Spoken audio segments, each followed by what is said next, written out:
باجارê Reqayê ku çend salan şahedî ji hovîtiya Daişê re kir, di 18 Cotmehê ji aliyê Qesedê ve hat rizgarkirin. Pêngava rizgarkirinê 134 rojan dewam kir û şervanên Qesedê di 20 Cotmehê de serkeftin ragihandin. Şervanên ku beşdarî pêngava rizgarkirina bajarê Reqayê bûne, ji Rojava TV re hûrguliyên pêngavê vegotin.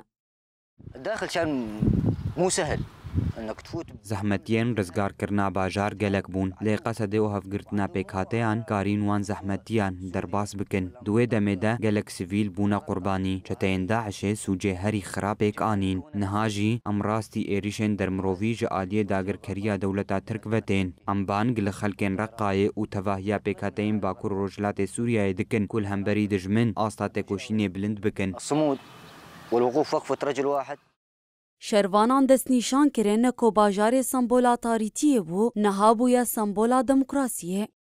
رقة مثل ما تعرف انت كانت عاصمة هذا التنظيم. وەکی کو ئەم هەموو دزانین وەی دەمێ Reqayê پایتەختا داعشê bû. دەستپێکê me zehmetî dîtin. Gelek hevalên me û sivîl şehîd bûn. Di wê demê de çeteyan sivîl ji xwe re dikirin mertalên zindî, lê moralê me xurt bûn.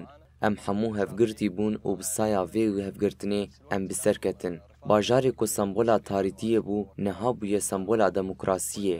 الحمد لله كنا متواجدين سوا. Di nava heft salên dawiyê de bajarê ku bûbû sembola zilim û tarîtiyê, niha bûye bajarê sembola xweşk û biratiya gelan. Ev heft salên pêkhateyên Reqayê mil dane hev û bajarê xwe ji nû ve ava dikin.